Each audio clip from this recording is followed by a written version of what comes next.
বাংলাদেশ ভারতের জনগণের যে বন্ধুত্ব, এটাকে চিপ ধরাবার চেষ্টা করা হচ্ছে। এখানে যুদ্ধ হওয়ার সম্ভাবনা আমি একেবারেই দেখি না।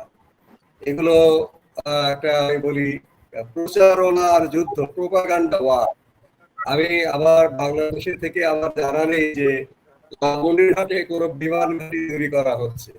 লালমনিরহাটে দ্বিতীয় বিশ্বযুদ্ধের সময় ব্রিটিশরা বিমান ঘাঁটি করেছিল, সেখানে যুদ্ধের প্রয়োজনে, সেটা এখন পরিত্যক্ত অবস্থায় আছে। লালমনিরহাটে বহুদিন ধরে বিমান ক্ষেত্র ব্যবহৃত হয় না। ঠাকুরগাঁও বিমানবন্দর, সেটা হয়তো বিমান বাহিনী মাঝে মাঝে ব্যবহার করে, সেটা কিছুটা ভালো অবস্থায় আছে। মাঝে মাঝে ঠাকুরগাঁও বিমানবন্দর চালু হয়। ভুটানের যারা পথিক তারা এসে লালমনিরহাট বিমানবন্দর চালু করতে বলেছিল, কারণ শীতের সময় ভুটানের বিমানবন্দরে বিমান নামতে খুব অসুবিধা হয়। সেখানে ভুটানের বিমানবন্দরের বদলে আন্তর্জাতিক ফ্লাইট গুলো যারা ভুটানে যাবে তারা যদি লালমনিরহাটে নেমে যায়, তাহলে সড়ক পথে ভারতের মধ্য দিয়ে ভুটানের কাছাকাছি। সেক্ষেত্রে অনেক আলাপ আলোচনা করে ঠিক হয়েছে যে না, লালমনিরহাট বিমানবন্দর চালু করতে অনেক সমস্যা, ঠাকুরগাঁ থেকে সেটি করা যায় কিনা, তারপরে বুড়িমারি বন্দর দিয়ে যাবে। এখানে যে এটা একটা গুজব ছড়িয়ে, আমি আমি এটাও জানি না যে ভারত কোনো সৈন্য সমাবেশ করেছে, আমার কাছে মনে হয় না। এইসব গুজব ছড়িয়ে একটা সাইকোলজিক্যাল ওয়ারফেয়ার করা হচ্ছে।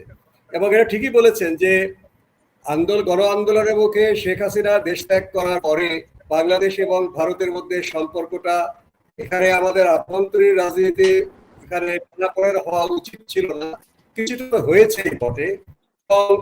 প্রকাশ্যে আমাদের বাংলাদেশে একজন ইসকন বলে শ্রী বহিষ্কৃত সাবেক ইসকন নেতা, সে যাই হোক, তিনি চট্টগ্রামে একটা বিশাল সমাবেশে নেতৃত্ব দিয়েছিলেন।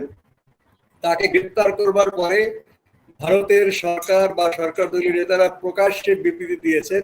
এই প্রথম তারা শেখ হাসিনা পদত্যাগ করে চলে যাওয়ার পরে একটা আমাদের আভ্যন্তরীণ বিষয় নিয়ে তিনি একজন মুক্তি দাবি করেছেন। এটাকে তারা উদ্বেগ প্রকাশ করেছিলেন যেখানকার হিন্দু জনগোষ্ঠীর উপর যেন আক্রমণ না হয়।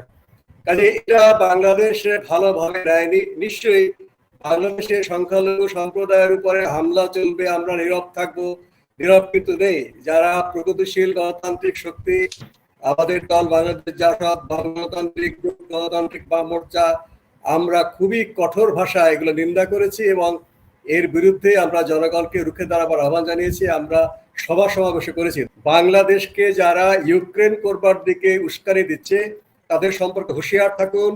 তারা বিদেশে বসে দেশে বসে দায়িত্বহীন আচরণ করছে, দায়িত্বহীন উস্কানি দিচ্ছে। এই ফাঁদে পা দেওয়া যাবে না। একদিকে গণঅভ্যুত্থানের চেতনাকে নষ্ট করা হবে, গণঅভ্যুত্থানকে একটা মুসলিম হিন্দু সাম্প্রদায়িক দাঙ্গায় পরিণত করে মহিমা নষ্ট করা হবে। আরেকদিকে ভারতের সাথে অনাবশ্যকভাবে, ভারতের জনগণের সাথে অনাবশ্যকভাবে একটা বৈরিতা করা হবে। এই জুলাই আগস্টের গণঅভ্যুত্থানে কিন্তু আমরা কলকাতায় গণঅভ্যুত্থানের পক্ষে মিছিল করতে দেখেছি। আমরা কেন সেই জনগণকে একটা ভুল বার্তা দেব যে আমাদের এখানে আমরা হিন্দু ভাই বোনদেরকে অত্যাচার করছি?